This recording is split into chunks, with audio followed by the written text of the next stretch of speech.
May Alice Leal Guo na nasa database ng NBI. Ito po ang Alice Guo na yon.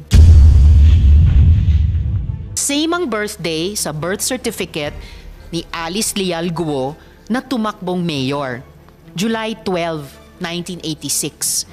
Pareho ang spelling ng pangalan, pero ibang-iba ang mukha. Or is this a case of stolen identity? A few days ago, Mayor Alice Guo and some other individuals were charged under the expanded Anti-Trafficking in Persons Act. Ako po'y masaya na siya po ay nakasuhan. At nakasuhan sa ilalim ng isang batas na pinanganak din nitong komite, the Committee on Women, Children, Family Relations, and Gender Equality. But it seems that Alice Guo is only the tip of an iceberg. Kung tamang binahagi sa amin na intelligence information noong executive session a few weeks ago at kanina lamang din, this committee hearing is in the process of uncovering a deep and deadly web of bad actors involving international criminal syndicates, local and national politicians, and perhaps malevolent elements of a foreign state. Nakakalula ang impormasyon na aming natatanggap. Kaya sa palagay ko po ay mahalaga na ibalangkas ng maayos. Una po, let us tackle head-on this issue of the identity ni Alice Guo. Si Alice Guo po ay nagpadala ng excuse letter sa ating komite dahil hindi daw siya makakadalo. This is truly unfortunate dahil ang dami po niyang kailangang sagutin sa atin. Itatanong ko sana sa kanya para diretsahan niya sagutin. Pero papakita ko na lang ngayon dahil sobra ako nabigla dito. As has already been reported, Alice Guo's Chinese identity appears to be Guo Haping, fully Chinese with 2 Chinese parents. Ito po'y nakita natin sa Special Investment Resident Visa o SIRV application ni Lin Wenye.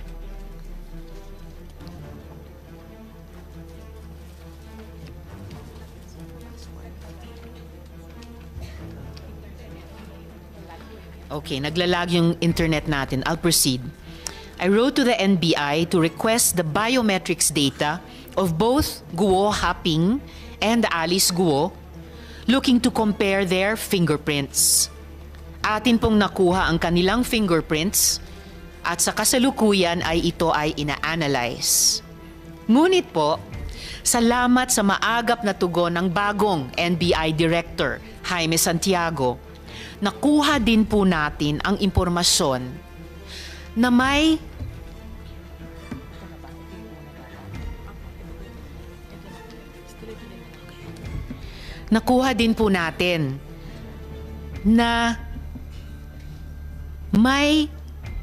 Alice Leal Guo na nasa database ng NBI. Ito po ang Alice Guo na yon. Friends, I want you all to take a good hard look at this document. Same ang birthday sa birth certificate ni Alice Leal Guo na tumakbong mayor, July 12, 1986. Pareho ang spelling ng pangalan, pero ibang-iba ang mukha. Napakadami ko pong katanungan. Is it a coincidence na may dalawang Alice Leal Guo na pinanganak on July 12, 1986 sa Tarlac? Is it a coincidence that this NBI clearance was applied for just a few days before the date of filing of the delayed registration of birth of the other Alice Leal Guo in Tarlac City? Or is this a case of stolen identity? Has Guo Haping assumed the identity of a Filipino woman and then nearly a decade later run for public office?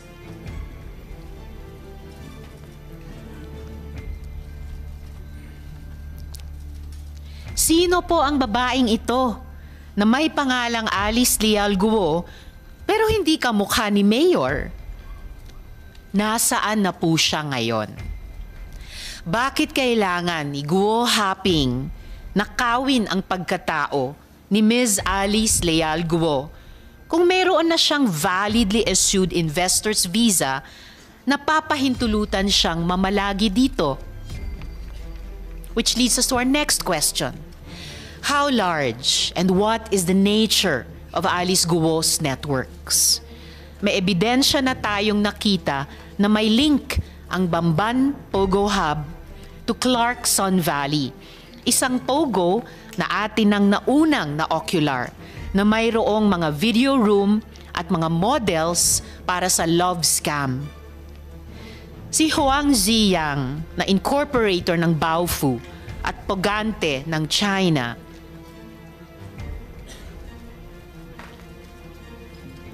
ay incorporator din pala ng Sun Valley Clark Hub.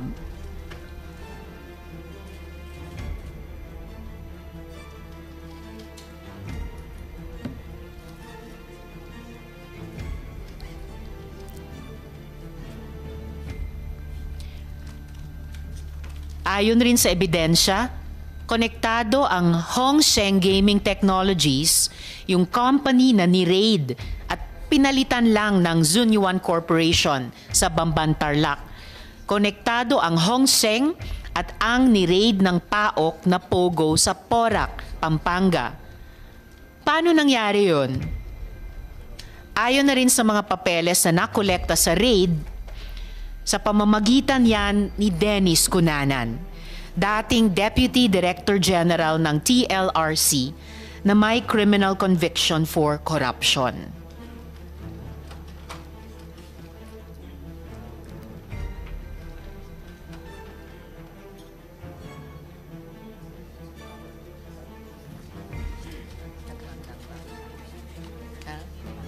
Okay.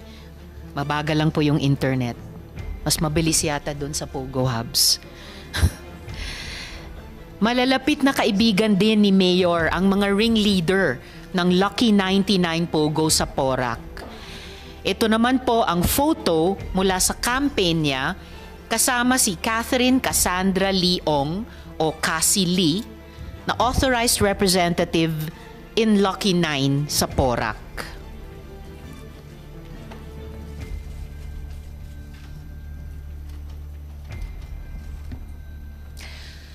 May isa pa kaming nakitang connection na nakakabahala dahil may kinalaman sa isang napakalaking investigasyon ng Senadong ito noong nakaraang Kongreso pa. Ilalabas po natin ito sa tamang panahon. At ang huling gusto kong masagot na tinatanong na rin ng buong bayan, sino ba ang protektor ng mga pogo na ito? Gaano po kataas sa food chain ang mga protektor?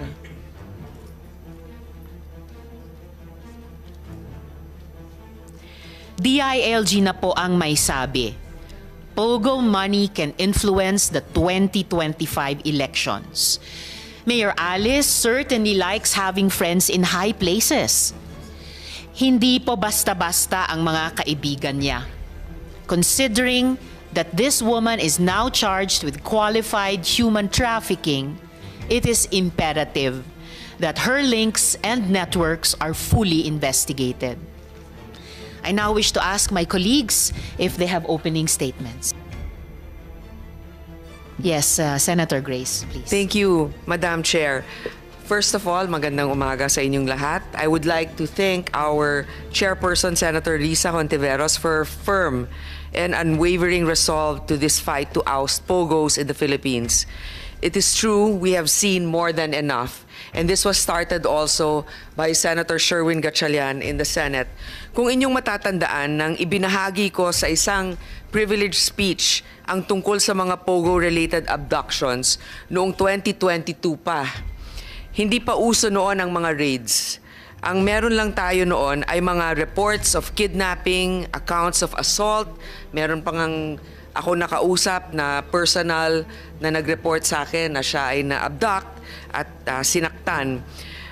talagang sakit ng ulo itong mga pogos. Meron mga legal pogos, pero ang problema ay pinapaupahan nila ang kanilang mga permits para magamit ng ibang operators. And just as I said in the speech, leave it unresolved and it will spread like wildfire. Ganun na nga ang nangyari.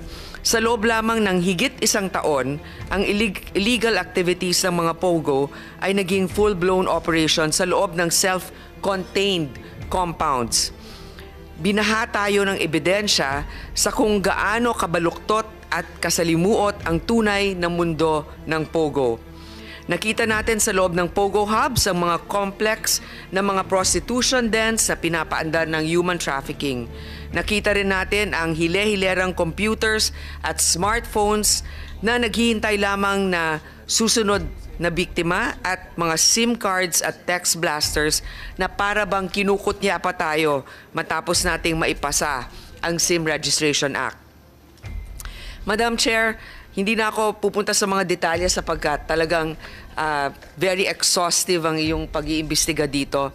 Nais ko lang sabihin na ipinalabas nito na may korupsyon at nanganganak ng korupsyon at nasasama pa ang mga tao sa gobyerno dito. Meron mga pag-uusap ng national security risk, pero wag natin ilihis ang pag-uusap sa kung ano ba talaga ang nanggagawa ng pogo. Kaya I reiterate my call together with our colleagues that have signed the resolution that has been proposed by Senator Gatchalian.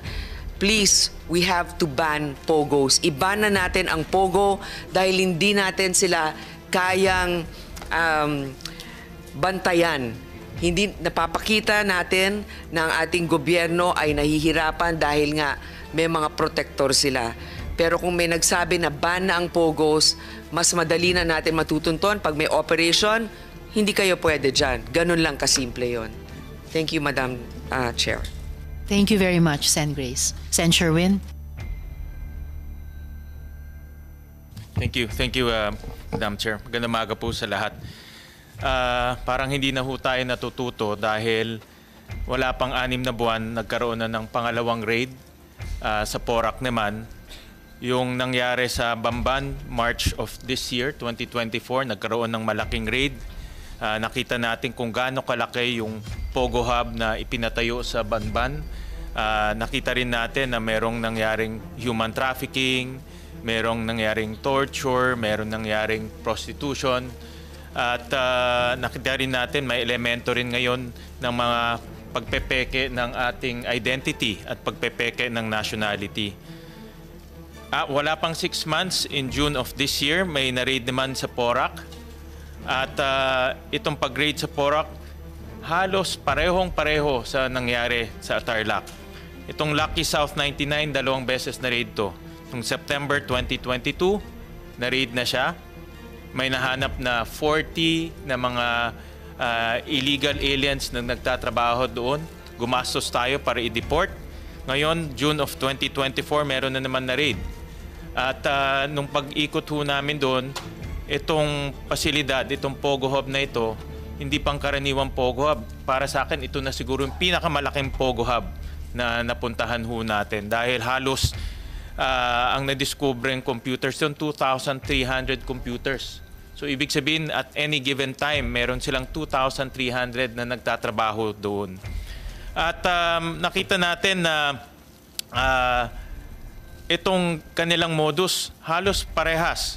Gumamit sa Tarlac, gumamit sila ng isang bogus land company. Dito rin sa Porac, gumamit rin sila ng mga bogus companies na ang kanilang mga incorporators ay nasa bogus address, hindi alam kung ano ang ginagawa. At nakita rin natin na nagagamit na ngayon yung late registration para daan at makagawa pa na mas maraming krimen dito sa ating bansa. Importante itong late registration kasi nakikita natin na nagiging Pilipino, yun hindi dapat maging Pilipino. At kung naging Pilipino ka, pwede ka nang bumili ng negosyo, pwede ka nang bumili ng lupa, pwede ka nang magtayo ng iba't ibang negosyo, pwede ka nang kumuha ng NBI clearance at pwede ka na rin tumakbo bilang public servant. Kaya mga kasama, paulit-ulit nilang nangyayari ito. Sa Bamban, 2 beses na raid. Dito sa Pampanga, 2 beses rin po na raid. At hindi hihinto itong mga criminal syndicates, itong mga sindikato, dahil ang laki ng perang pumapasok at umiikot.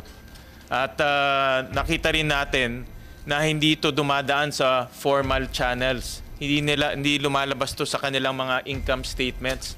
Ito ay pumapasok nang hindi natin nakikita. Ginagamit nila sa pagpapatayo ng mga ganitong Pogo Hub. At ang nakakatakot, nagagamit rin nila ito sa pagsuhol o pagbili ng impluwensya. Kaya dapat na talagang pahintuin itong mga Pogo sa ating bansa dahil ito ang nabibigay daan sa mas marami pang kriminalidad, lalong-lalo na walang katahimikan na nangyayari sa ating bansa. At nananawagan din po ako sa ating mga kasamahan na suportahan itong pagban dahil hindi tatahimik ang ating bansang Pilipinas hanggat nandito sila dahil pumapasok sila, gumagawa ng hindi magaganda at lumalalim na yung kanilang galamay. So maraming salamat, Madam Chair, for hearing this resolution. Thank you. Maraming salamat, Sen. Sherwin. Senator JV.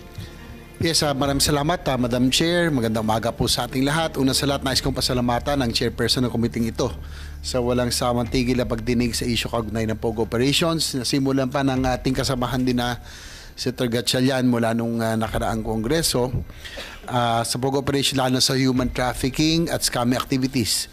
Kaysa po ako ng ating matapang na chairperson sa usaping ito. Ang isa pong nakakabahala na sitwasyon dito sa Pogo Operations sa Bamban ay ang katotohanan na ang mismong mayor ng bayan ang sangkot sa mga illegal na operasyon. Mayroon po akong mga resolution, Madam Chair, sa Sangguniang Panlalawigan sa Tarlac, no? Mula noong 2021 pa lamang, nagkaroon po sila ng resolution denouncing the alleged conduct of online gambling and cybercrime operations sa Barangay Anupul sa Bamban, declaring anti-illegal gambling policy of the provincial government of Tarlac. And it was reiterated, Madam Chair, by another Sangguniang Panlalawigan resolution of 2024 reiterating the anti-gambling policy in 2021. So ang nakakabahala dito at nakausap ko rin po ang ating gobernador, Susan Yap, na doon lang po talaga sa Bamban nagkaroon ng Pogo Operations. No, dahil nga po, polisiya ng provincial government ang hindi po nila sinusuportan ang online gaming at gambling operations. So nabahala po ako kasi po kay tulad din ni Senator Gatchalian, ako po ay member ng NPC. Kapartido pala namin si Mayor Alice Goo. No? At gusto ko rin sanang malaman, Madam Chair, kung paano yung kanyang assent to power to local government. Kasi nakakabahala po ito. We can already see that she ran for office para po proteksyonan ang negosyo ng mga Pogo sa Bamban.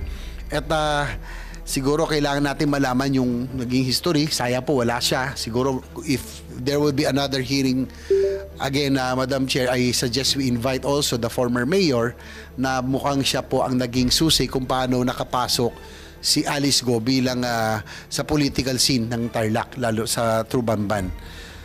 Nais ko lang pong malaman na yun nga po, na malaman ang pag-akyat sa kapangyarihan ni Mayor Alice Goo. Kaya nga po, hopefully we can invite the other persons, the former mayor who I understand siya po ang naging susi dahil po nag-last term ay itinulak si Alice Goo na tumakbo bilang mayor dahil tatakbo po siya. So siguro siya po siguro itong Pogo Operations really funded the campaign of both the former mayor and ito si Alice Goo. Kamakailan po, gaya na aking nabanggit, itiniwalag ng partido ng NPC si Mayor Goo sa pamamagitan ng petisyon na inihain ni Governor Susan Yap. Ang lalawigan ng Tarlac ay isang tahimik, malinis at progresibong probinsya sa pangunguna ng masipag nitong gobernador. Ang aming pong kapartido. Ang illegal na Pogo Operation sa bayan ng Bamban ay nakakasira hindi lamang sa imaheng ito kundi pati na rin sa mapayapang pamumuhay ng mga mamamayan sa probinsya ng Tarlac. Ang operasyon ng mga pogo sa bansa ay mailalantulad na rin natin sa agresibong presensya at kilos ng mga Chinese sa West Philippine Sea. The presence of the Chinese Coast Guard and militia in our seas and the operation of pogos on our lands have only caused chaos and social disorder in the country. These are failed attempts to tamper with the Filipino courage and spirit, but undeniably have already adversely affected our communities and fellow citizens. The committee has uncovered and discovered not just the material facts and information to prove the involvement of Mayor Go, but also the compelling and disturbing reasons that call for the government's policy shift on POGO operations. I believe that really we already have to hasten the phasing out of the POGO industry. Huwag na po natin hintayin na may mahalan na naman na mayor o iba pang opisyal ng gobyerno na magiging protektor sa illegal na operasyong ito. Kaya nga po sana huli na po si Alice Go na talagang kitang-kita naman, Madam Chair, na siya po ay pinatakbo upang pagtakpan o upang magsilbi sa interes ng POGO operations sa Bamban. Kita natin sa buong Tarlac, wala hong POGO operations except in the municipality of Bamban. Muli, maraming salamat, Madam Chair. Maraming salamat, Sen JV. And Comsec, per yung hiling ni Sen JV, imbitahin nga natin sa susunod na pagdinig yung dating mayor ng Bamban.